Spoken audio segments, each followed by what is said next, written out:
the eye doctor tonight as that image comes in and out of focus. So thanks for bearing with us.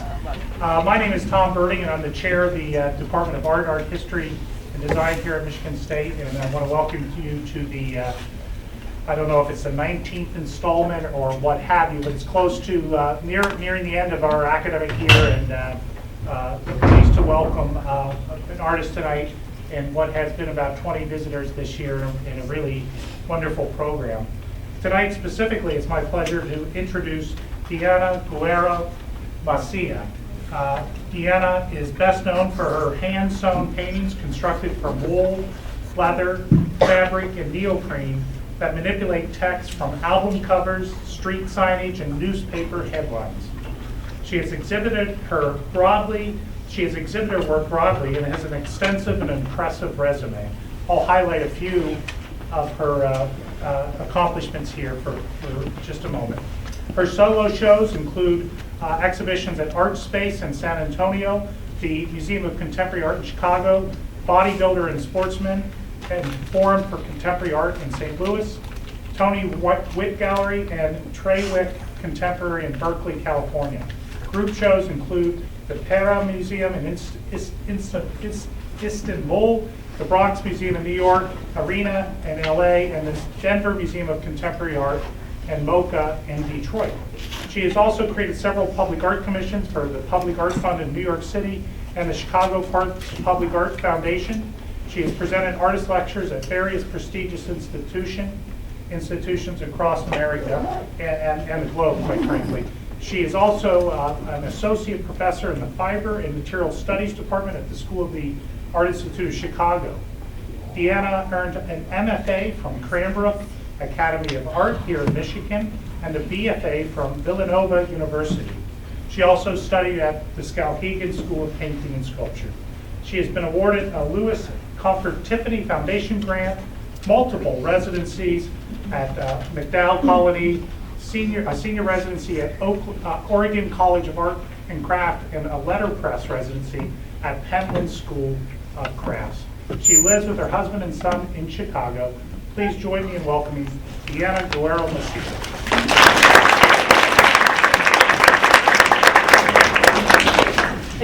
Hi, thanks. It's always really awkward to stand next to someone who's telling you what you've done.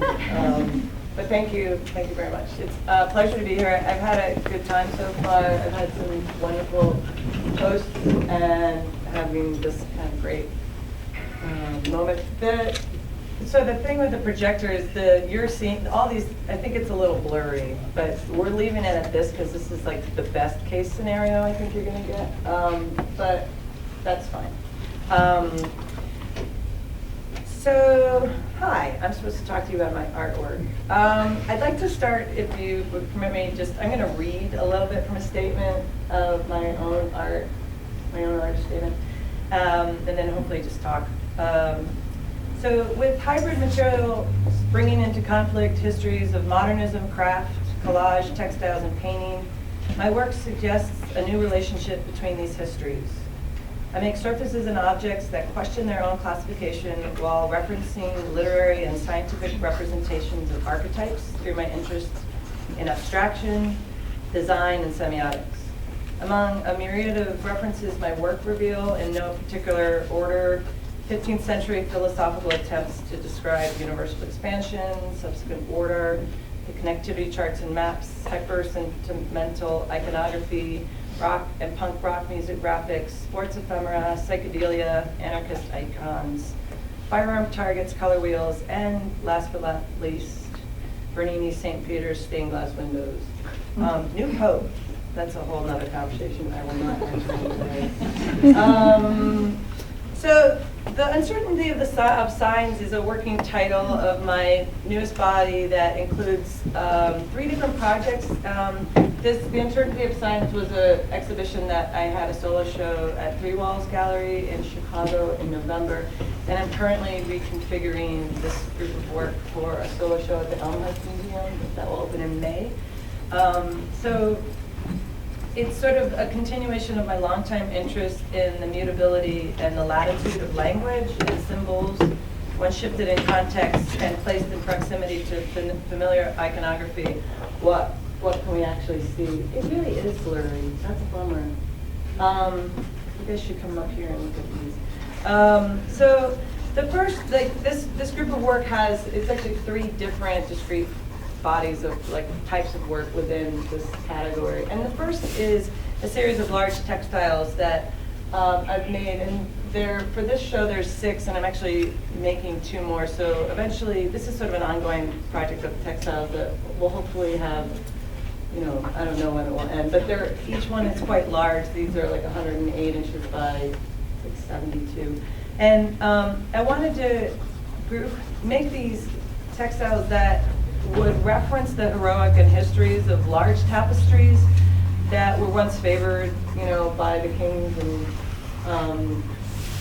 and that function both as like these allegorical stories that would tell things about different types of narrative structures. They also had functional purposes in those drafty castles to like hold wind in on the stone walls. But what mostly I was interested in is this sort of looking at what those archetypical narratives within those textiles, those tapestries were, and I wanted to sort of reference very broadly different types of those categories. And so Nomadic Future, which is this one, is looking at the idea of Arcadia or the pastoral, sort of like the renewal, the rites of spring. And for that, I was looking at psychedelia and psychedelic rock albums, and also sort of sampling from iconography from internet culture and connectivity charts, and very much interested in this using that pictorial triangulation, which if you've been teaching art for the last 5 years, you've probably seen that everywhere, the sort of the ubiquity of the let me just draw a line and dot and connect it, it's kind of like, there's some irresponsible form use there, but for me that harkens back to the post-war utopianism of a lot of collage artists, particularly someone like Cal Teague and Buckminster Fuller's designs, and thinking about what that is from a geometric position. You probably don't get all that when you look at this. So really what I wanted you to get was kind of a bang of a theme. And so one of the conceits with these textiles, the rules that I set up for myself, was that for every one that I made, I wanted to make one that was in an opposition to it. And so, this is actually a structural palindrome of the other one, but it's on a black field. And this one I wanted to reference the tapestries of war and the conquest, this sort of bloody war that you would see illustrated, and also in painting, but the kind of the heroics of that. And it's called The Unfolding of Miscalculations. And so for this one, I wanted to kind of channel the red, black, white palette that's really, appropriated by punk, Soviet ephemera, even the Nazis, the fascists. It's kind of it's a palette that's emblematic of a kind of a disassociation of something, and for whatever, I'm not judging it, but for whatever it is, that it's a palette that's used a lot. I'm interested in that, and toggling that to the idea of war. And the other element in here is it's the little faces are cut out of an actual used U.S. Army blanket. So if you can't tell materially from this, this work it's commando cloth, cut wool, and an army blanket, and it's hand stitched onto the surface. I'm going to show you later some. This is why the focusing is kind of important in my work, because there's a ton of materialness to this, and you're looking at it. You're looking at it graphically, and you're looking at it very flat, and it's there's a thickness to this stuff that there's a haptic quality that happens when you look at it. So I'm okay that you just see it like that, but I guess I want you to know that there's a lot of texture in there. So another kind of thing that another sort of story of tapestries is often this idea of place or location or home. And so this is called Every Place is the Center of the World. And it's from a quote from John Burroughs, who's a naturalist, who was sort of talking about the decentralizing of like non-prioritizing place where as a form of, he's a naturalist that wanted to preserve spaces for people. And I like that idea of like not prioritizing one place over another. And so also I kind of wanted to make this be referencing that, like the end of the rainbow, that never location where that might be. And this is all through, you know, like referencing that stuff, obviously through like kind of a nod to abstraction. And then the opposing textile to that was a certain degree of freedom, which kind of, in my mind, references love, but in historic tapestries, love was often seen as this narrative of the deflowering of the Virgin, and which is, you know, which is a great other story for another day. But the, you know, there's all these amazing symbolisms that are used to define the virgin of a woman, the virginity of a woman versus like the proper suitor. And I kind of like the decentralizing of place. I was sort of interested in the kind of the idea in a contemporary framework that love and the choice in love is really, you know, a very necessary and needed human value that should be given freely. And it's the ability to choose your love is actually a form of freedom that, you know, there's obvious reasons why that needs to continue.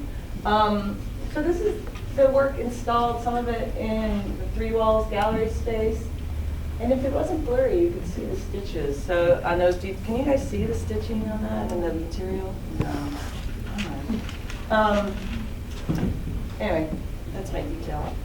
And then the last two tapestries were had their other, but they were like a little bit different from each other. And a thinking thing, I really wanted to look at referencing both of these. I wanted to look at referencing the self through the classic mind-body duality and sort of the eternal question of why we're here and why we make objects. And Roland Barthes wrote about the Encyclopedia of Diderot, saying that, quote, the object is the human signature, and I'm really interested in that idea, like what do we leave behind? And again, you're seeing like a blown out image. So there's like this black on black Victorian truss system here that you, and if you look at it, what you're looking through, I photographed a wooden Victorian carousel, and it's the open truss system of like if you look through the roof of this carousel, and then you're looking into what looks like a celestial sky. And then the addition of that kind of red thing kind of created this very ominous sort of smiling out at the viewer, sort of transforming the articulated object into a thing that Fox would think. And then the contrast, the other one to that one is called Collapsing into One. And I deliberately made this one on a very different field. This is on Belgian linen. And I started with the very rational grid, and I wanted to let gravity, as I like unpinned, like these are strips of wool that I sort of pin up into a grid, and then if I work vertically, like I started unpinning them and let gravity drape them. And I essentially wanted to make an image that you weren't sure if it was being tethered from the top or being supported from the bottom, at least pictorially, that it would play with that sense of space. And that it would kind of talk about this new zone. And all of these pieces that I'm showing you are actually quite large. Maybe this one's a little smaller than the projected ones. Give you a sense of scale. So another element in this show was called A to Z, and A to Z is also for me an archetype. It's a system of organizing that, I mean, one, it's the basis of a Latin language, the alphabet, but also as a trope that a lot of artists use in a framework to encapsulate. A lot of artists and designers have used the idea of like moving from A to Z. So I wanted to take my take on that. And so I decided, I was very interested in like what a semaphore was, like having an image that would stand in for a letter. So I decided to make a system, like a semaphore alphabet from A to Z. And that the condition that I put on this was that I didn't want to prioritize or put value higher on anything that was like a stitched textile versus sort of painted collage work on paper. And so they're kind of half paper, half textile work. I recently was talking to the curator of this new show, and she, in her memory, had remembered that all of these were the same, and I really liked that idea that there was this, you know, that she didn't prioritize them either, and so that they could sort of be collapsed things, like we could look at them together. But each one is a letter. Each one is the letter that. Each one has a title that points to the letter that it is. So, and the titles all refer to either like a variety of like kind of esoteric things, like either personal things that were important to me, or titles of Shakespearean characters who shifted gender or shifted immateriality. Like there's a lot of ghosts in Shakespeare, and I'm interested in that.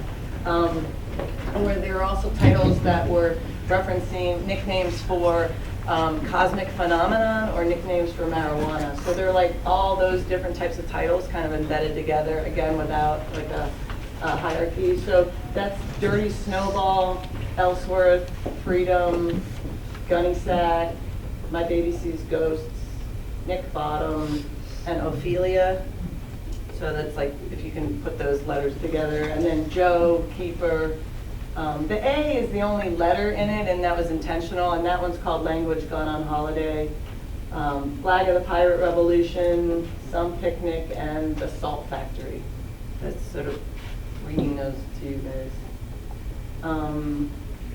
So then the third component in the work was that whenever I show this work, I always want to have and offer some functional seating, because most tapestries are hung in halls and there are chairs or benches that you can sit there. And also because the work is really slow and it is antithetical to like the really graphic design and the video, you know, like the visual that it looks like. So like the making of them is a very haptic experience. So I want to have the viewer have the opportunity to just sort of sit down. And you know, I know that there's a lot of times where you try to have work that people interact with and they don't touch it. And I was really happy that people actually move these benches, sit them. We used them when I did a gallery talk. We moved them around and sat in different formations, and they kind of over time just get moved. And the only rule is that one of the semaphores, if you see in that top, like in this image, like there's a little, it's kind of blurry, but one of the semaphores is actually the map to put this back together, so the gallery people can every night actually reassemble it, and then it gets broken apart by different people. But it's important to say that the way that I constructed this is from, there's two things that are really important about this graphically for me, is that one, it's referencing the courthouse steps, which is a very traditional colonial quilt pattern. It's also, for me, really important because it's the quilt pattern that's on Rauschenberg's bed, the combined, and that Rauschenberg's been a really huge, important influence in my life. And it's also, the other thing that's important materially is that the wood is all old growth lumber that I salvaged from a deconstructed 19th century Chicago workers' cottage that was being demolished. And the wood was actually not being reused, it was being thrown into the dumpster. So I just saw that happening, and I asked the people, like, can I just take this? And they actually let me. I got hundreds of dollars, or thousands. I mean, I got like really incredible lumber off this site that was just going into the landfill, which is kind of remarkable. So I'm going to kind of show some older work, but like from just the last few years, and kind of collapse a bunch of different projects together and show you like the highlights of like my favorite pieces that I think kind of inform my current way of working. This was from a solo show in 2008, The Last Flames of a Prosperous Era. It's sampling the McDonald's apple pie smile, kind of it's my all-American painting. Portrait for Hans Memling is honoring the 15th century Flemish painter who I adore. Like I think like all of my work is about being a failed painter. Like I mean, if I could be a painter, I would, but I can't because it's really hard to paint. But like if I could be a painter and I could choose how I would want to paint, like I would want to be able to paint a portrait like Memling does. So I used the sampling of Holland Cotter, an art critic and writer, was describing the way that the portraits looked of Memling's. And then I kind of like smashed that up next to an iconographic image of salmiakka, which is like a really ubiquitous salty licorice in the Netherlands. It's sort of like, salmiakka is like our Hershey bar. But salty licorice is a pretty awesome, weird thing. And so that's blank. People call it blank beauty. A lot of people, when I have words in my show, they call it the words, and I do too sometimes. This is TRWTFE, which is an acronym for the round world, the full existence. And it's a line from an E. Cummings poem that's damn everything but the circus. And the image is appropriated from a Victorian Target. And this is actually a pretty big, I keep looking up at the screen like I don't have the image here, like it's gonna tell me something, and it's like, sorry. The bigger picture, I actually really like this piece. I did a group of work I had a solo show at Tony White Gallery, and I was interested then, and this was like 2007, I think, and I wanted to do a group of pieces that each one referenced a different type of landscape painting, and like the mountains, the clouds, the rainbows, like the sort of archetypical things that you would see, but do that through a kind of concrete poetry of that would kind of honor that, and like I kind of shared the scale of them. And this I made by sampling wood type, and so it's all like the word is just mountains, mountains, mountains, like made into this sort of Sisyphusian mountain that's like this ridiculous peak. Like if you look at Bierstadt's paintings, they're just so over the top, and I like that. And then another one in that series, Like a Rainbow, samples from the Rolling Stones album, the song of that same title, and kind of wanted to, I've always liked it in those paintings, like the idea, like what I call like the God light, like the refraction of light coming through the clouds and kind of making this skewed rainbow. And so it's intentionally not a rainbow. And then another group in there was Devoured by Symbols, and then the other one's called The Diplomat, but I wasn't going to talk about that. But Devoured by Symbols I was looking at all these kind of archetypical symbols like blue ribbons, flowers, hearts, stars, gold teeth, getting a grill, blue eyes, and particularly the white lion, which is like a symbol that's been appropriated by so many different groups, from like ultra Christian religious groups to Rastafarians to the English to the Indian to the colonialist in India. And so it's like the mutability of the symbol of a white lion is really, it's so problematic and symbolic of like, all of our world global expansion and colonialism. So I just wanted to, I think I really wanted to make something with a gold tooth in it. And Color at the Speed of Black and White was kind of, this is an earlier piece from a solo show I had at Tony White called Words Make Wide Open Spaces, where I was just looking at the latitude of language and what a word would mean in relationship to an image, and sort of questioning and redefining like what a surface is and what is a field. And this is a vinyl, wool, leather, and it's all stitched onto wool. So for me, the choice to manipulate by hand materials into surfaces and objects that appear to be highly familiar and recognizable signs help translate modernist tendencies into intimate spectacles. The materiality is a meaning that is distinctive in order to make haptic experiences as a reconsideration and a representation of the field and form. And so when I make things, it's a very active, I'm a studio artist, I work a lot, like that's where my practice comes from. There's a lot of different ways today to be an artist, and I'm very clearly rooted in that type of practice and in the practice that comes from making and remaking, and just having that touching experience, for me is really vital. And so these are just a couple different images of my studio. I work often with studio assistants. My work is all hand done. It's incredibly labor intensive. It takes a lot of time to stitch a 12-foot tapestry or textile by hand. And so I do use fair wages to employ my studio assistants. They're usually grad students or undergrads that I currently work with. I don't take on any unpaid interns. I actually think that's a little bit ethically problematic. But I am, but it's not a collaborative studio practice, but they are, they're there to learn also something. And so we have a lot of time, we spend a lot of time just sewing, and we have these big jigs that, we basically stitch on them like it's a typewriter and then roll the textiles. This is also I use scale models a lot to figure out things, so that's like a little scale model, and then there's just some images of the ephemera in my studio. This is an image of doing a public art project for Chicago, just showing how I make a maquette, often a very small sketch. I do a lot of drawing and sketching.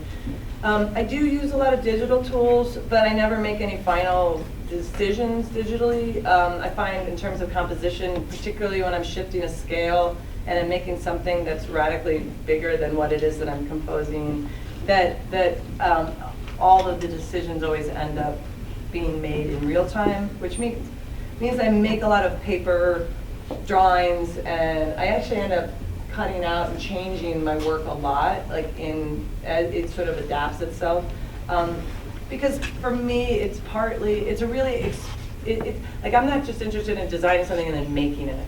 I want to move through the process of spending the 6 months it takes to make a thing, to realize what I wasn't sure about when I started. Because I often start these ideas with very broad, loose ideas what's wrong with lavender? And that's just a grounding thought, and then I think through that idea for a long time. So for that, it's very important to sort of be in there, making the stuff and ripping it out and changing it. I also use typography. I got a residency at Penland I got this award to be a visiting artist when the school was closed, and it was kind of awesome. I had a free run of the print shop and a Vandercook and a master printer who was there to help. But to sort of figure out how I could use the Vandercook in a way that would help my process and not be the typical way that Vandercook is the original printer, letterpress printer that now is sort of everyone's now the Vandercook's an artisanal people I have a letterpress studio and you need a Vandercook. It's the typewriter now. People typewriters now seem to be kind of cool, and I just went to now I've been seeing exhibitions where people have slide projectors. It's that antiquated technology through the lens of our current practice makes it look interesting. But then I generated a group of monoprints out. I generated a suite and then made them all into Shinclay monoprints essentially. So they're collaged and printed and painted. And then this is a series that I did on the Vandercook and with digital letterpress with a colleague of mine who's the head of the books program at Washington University, which I used to teach at. And we traveled to India together with a bunch of artists to look at sustainable art practices. And so this is language culled from English is a really interesting relationship to India in terms of colonialism. But so we were just looking at the words and everywhere and sort of sampling from those signs, and then we came back to the studio with fabric that we had bought and different symbols from that area and made this set called After Some Time. So color is something that I'm very interested in. The idea of certain colors in relationship to each other is often the starting point of a new project for me. And I'm interested in the way I can use color as a code and a modifier. Mostly I like the way color can both confound and subvert the meaning of a form. And like a sign or a symbol, color gives me both universal and personal language that can collapse and shift into other meanings. So I had an opportunity, I was invited to do an exhibition, and I wanted to do this project where I've taught color many years in different forms, and along the way I like to collect like old, cast off like weird drawings, because I'm really interested in sort of like how do you draw a color wheel, or how do you visually articulate this phenomenon? It's kind of it's sort of interesting. And so this on the top, where's that, the top right corner is actually an old student of mine had done this color wheel, which is seriously problematic. But I loved it. I mean, and I loved his indifference about hand, and I loved his, like, he couldn't care less, and I totally get that.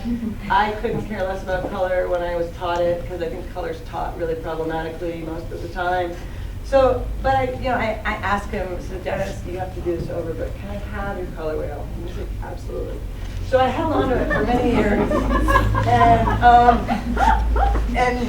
and I never really understood why I liked this thing. And so I started to look at the geometry of it, and I also thought a lot about the rightness and wrongness and the ordering in the systems that we have, and the rationalness of like putting this thing together in a 12-point circle. The geometry, like, he cut everything skewed. So I realized that if I tried to like cut apart his color wheel and put it back together, that it wouldn't come back together you would never be able to close that system, and you wouldn't be able to make that a solid circle to represent what it meant to mean. And from a mathematical or like a design perspective, I thought, like, well, that's a brilliant problem. So I remade this color wheel into a functional set of this is a functional furniture.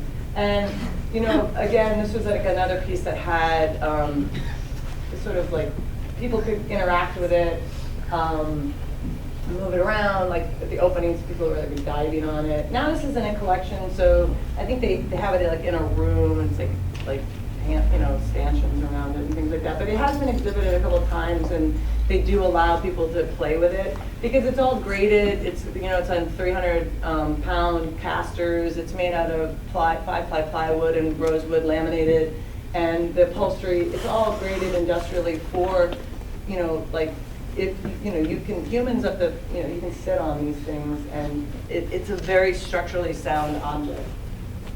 So this is at Art Pace in San Antonio.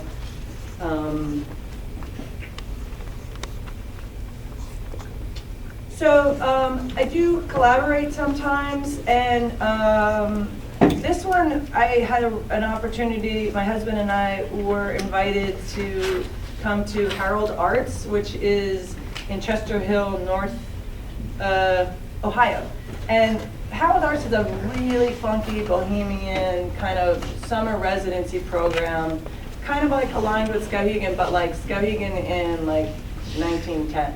It's really DIY. It's pretty funky, and they do interesting programming. So if you want to be out in the wood, it's on like a 700-acre tree farm.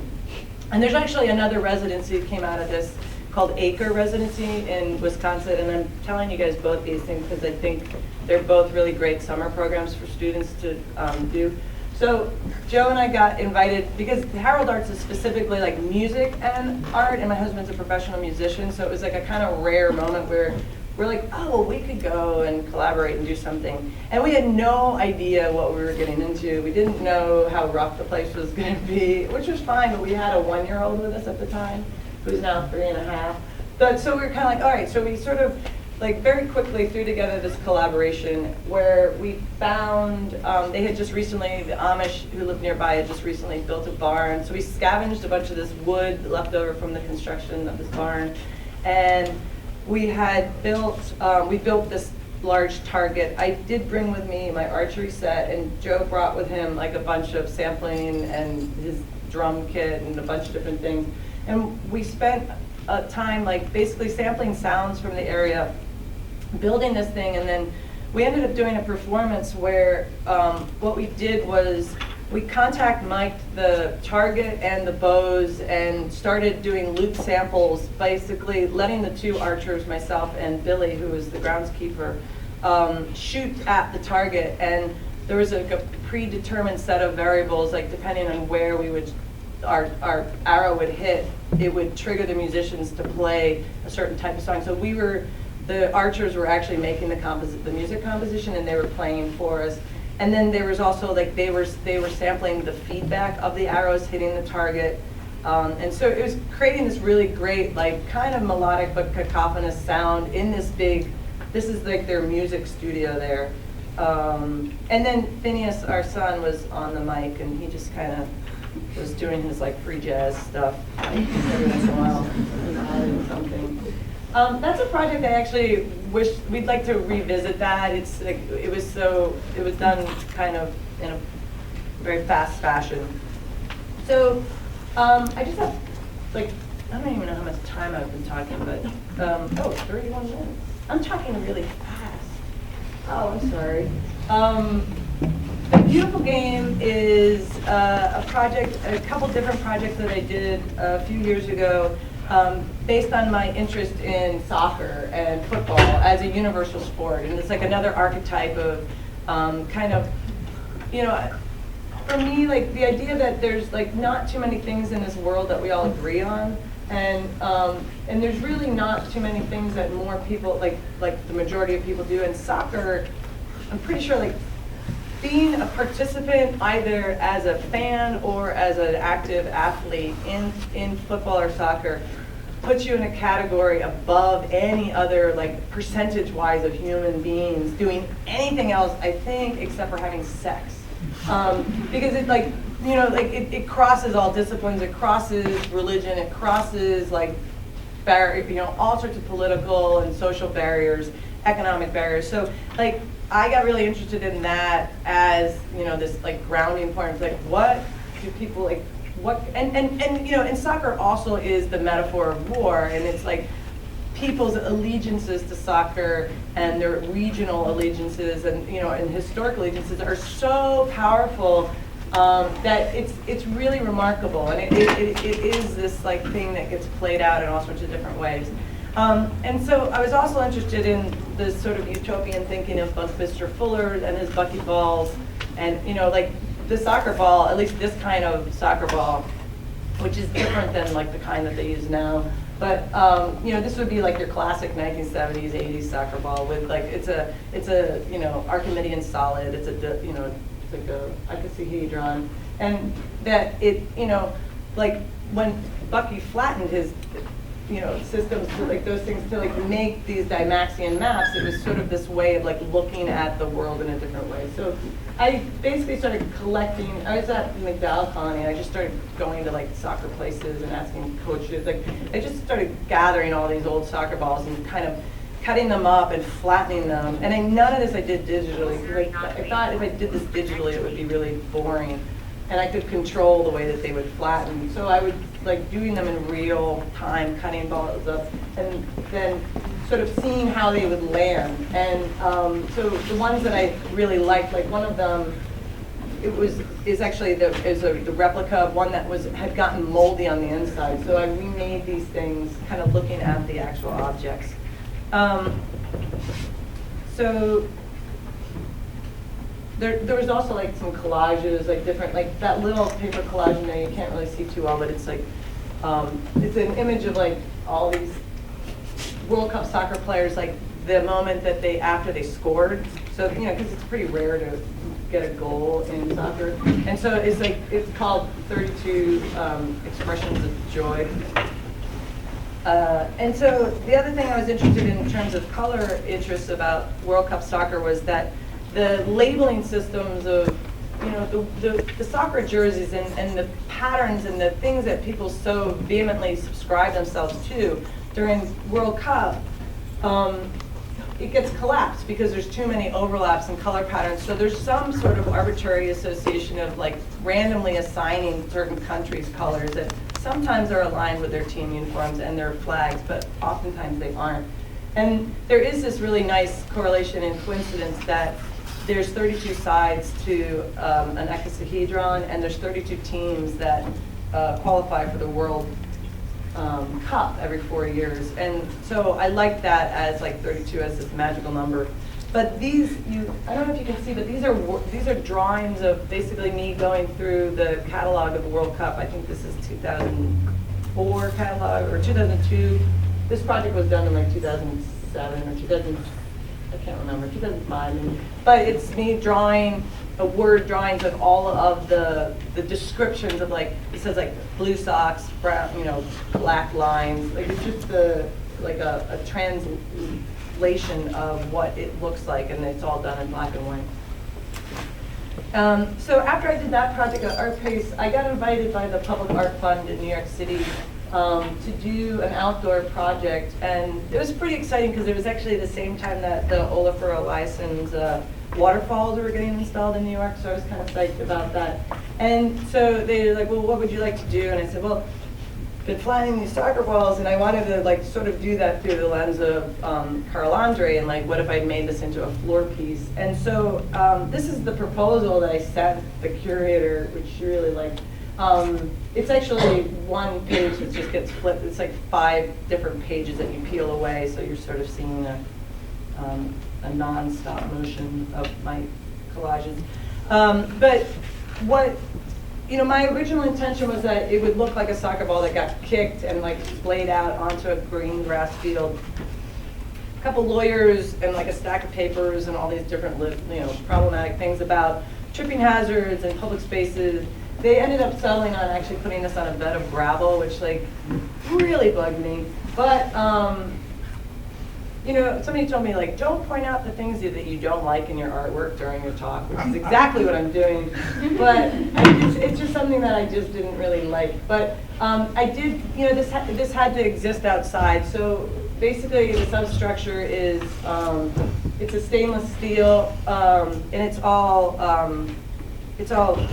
I designed it so that it gets pieced together, and then there's top plates that are aluminum that I use like a marine grade vinyl adhesive to glue this hand stitched vinyl on top of, and so they sit on top of them. This also, one of the qualities that I wanted this piece to have is that it could pack and ship through FedEx or UPS systems, because I didn't want to have to spend a lot of money getting it there with art moving. And that was just like a variable that I put on myself for it. But so the whole thing packs, it like what I call that IKEA model. Like it just, it packs really small and it's very light. This is now in JP Morgan's collection, and they actually have it. They asked me permission to hang it up on a wall. So it's, now it's like, it's like, well, you own it. You can do what you want with it. But it's like it's up on their wall somewhere in New York. But so it lived like that for a year out in New York City, and it got I wanted it to get walked on, and it had like a soccer ball that has a kind of sense of aging. And the last thing that I did to it was that Mitra is the kind of the brand name, a very popular soccer ball brand name, which I just transposed and changed that word into mirth, which means joy, if you don't know. So the last piece that I have done, this is also a collaboration. An old grad student of mine, who was her advisor, who is now a faculty in the fiber department, and I decided a couple years ago, like maybe just 2 summers ago, that we wanted to do a collaboration together. And we wanted to make sure that we collaborated in a way that was like the space between both of our projects and like the ways that we work, and that we were trying to find a kind of collaborative practice that was new for both of us. And so neither of us had actually ever done like painting installations. And so we found out that there was a gallery, there's a kind of alternative gallery space in Chicago called the Swimming Pool that had gotten its name from the fact that when they moved into this space, the floor had been like a kind of dingy blue, and the directors of the space really liked the blue and decided to repaint the blue like even more intense blue. And so for the 2 years that Swimming Pool was open, like everyone had to contend with this really ridiculous blue floor as an element within their artwork. And Swimming Pool was was changing hands to another art sort of collaborative team, and they were going to name the gallery Meadow. And they wanted to change swimming pool to meadow simply by painting the floor green. So we love that. And so I was like, and that one, those people approached me and said, like, would you propose something for this space? And I was like, well, this is awesome. So one, I mean, I'm obviously really interested in pattern, and you know, I've always loved Dazzle camo, which was invented as a way to camouflage, you know, warships. It was this totally failed experiment in, you know, contrast and color and design. I mean, there's a lot. Look up Dazzle camo if you don't know that, because there's a really interesting history. Like Jeff Koons is Dazzle camo with like somebody's really big, expensive yacht, you know. So it's like it's a really archetypical pattern, but it's also pretty awesome. And we were thinking, well, wouldn't this be great to sort of like turn that inside out instead of like putting an object that's Dazzle camo in the field of water, like paint the surrounding around it. And then, you know, and we realized that we needed a tether or an anchor, so we went through a couple different variables. I mean, I was a big advocate of the cinder block, so we like enameled the cinder block, tethered it to the wall, and this is all, I have to say, it's hand drawn on the wall and it's hand painted, and we just did it nice and slowly. There's like no, and it was really fun to just paint a wall with this pattern. And so then halfway through the exhibition, they came in and they painted the floor green. And so there was an opening and a closing, and so then meadow became, the swimming pool became meadow. And so that's like the before and after. I'm glad you're laughing. So that's it. I just like this quote. So I just wanted to leave you with this thought, and then thank you and tell you.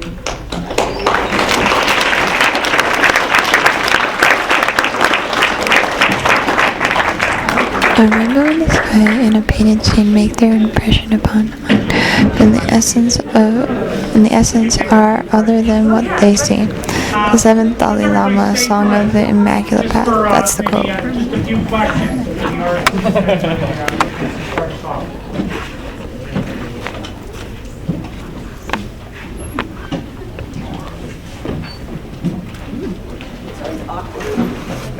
So how does your student feel about all this work based on his color wheel? Does he even know? That's a great question, because I went back and told him, and so I actually had a very, you know, I wanted to check in with him on it. And so before the exhibition, I was actually visiting, went back to give a lecture at Washington University, and he was still there. And I tracked him down and I said, Dennis, I want to let you know that you know that color wheel they gave me? I used it in a project. I want to tell you about it. He's like, that's great. And I told him all about it, and I said, I want to get your permission. You know, is that okay? He's like, no problem. And just like, it was like the same, like it was the same person that I had left years ago. He hadn't really. But it was very funny. So he was okay with it. I wouldn't do that. And in no way would I ever, and I want to make sure that I'm very clear that the reason why I was interested in that project is because it was wrong for the right. It was right. For me, it was like, for me, that was the best color wheel I've ever seen, ever. And so, like I don't have a judgment about the right way to do something or the wrong way to do something. And actually, after doing that project, I felt that it was really important to sort of turn that lens on myself. And there is a project I didn't show you here that you could probably, I think it's on my website, but called My First Painting 21 Years Later, that I did at the Museum of Contemporary Art in Chicago. And I took an old painting, like the first time that I had been given the assignment to make a painting, which like pedagogically is like the worst assignment I would have, you know, go make a painting, like that was the assignment, make a painting. And I made this really crazy painting of a clown, like, you know, like with a circus emblem, and it was, you know, it lived in my dad's attic for years, so I remade that one because of that reaction to, like, because I wanted to sort of make sure that like I was checking myself on why I was doing that. But Dennis is probably I bet he's like a really awesome graphic designer, and he does know about it. And I haven't, one thing, I never, I won't sell that, like the pieces and the collages are all sold, but I don't sell, the color wheel hasn't, I won't sell that.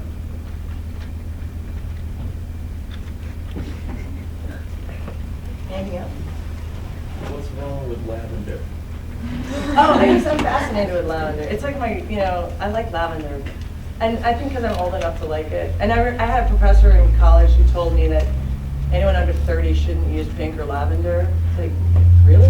And it's like the stupidest thing to say. But that, like that thing stuck with me. So I've been thinking a lot about lavender. And there's also like the lavender revolution. I mean, lavender's kind of having its moment now.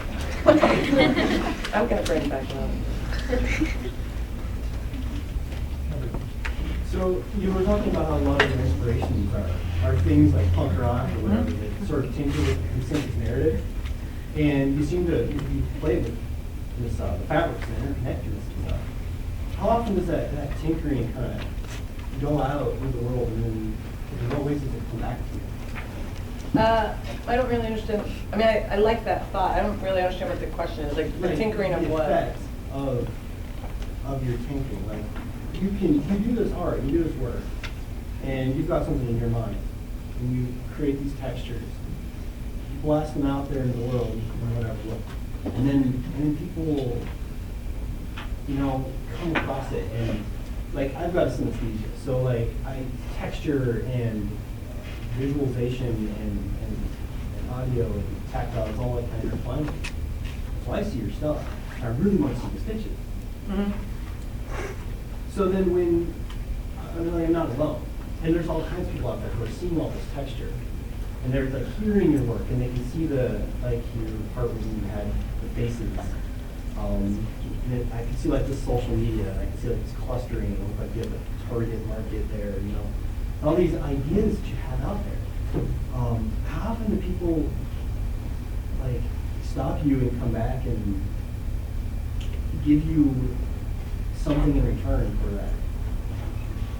So you're asking me, like, do I get enough rewards for being an artist? Not really reward, Really? but just feedback. Like feedback for being an your artist? pursuit, digging around. How often do people respond to me as an artist? Not really how often, but in what ways?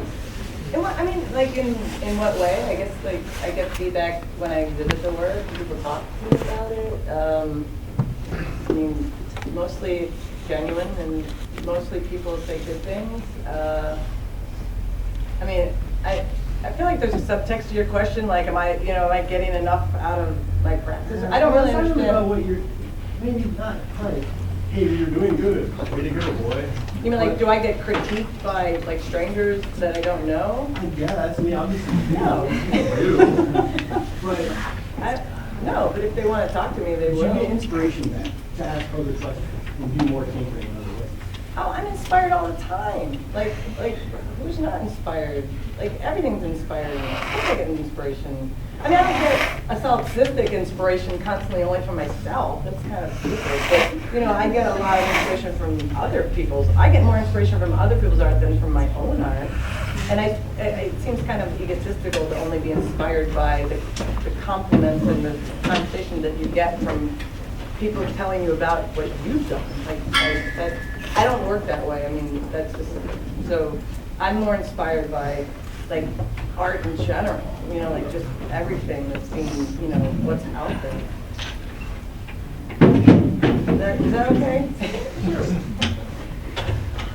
We got one over here.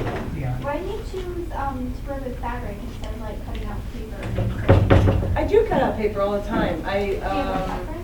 I have like a ton of paper collages that I work and I stitch on paper. I'm only showing you a small amount of work that I do. I do a lot of paper collage. I work with fabric because it's like the saturation of color and the materiality of it is really interesting and much more lenient for my needs than paper is. But paper is great. I like paper.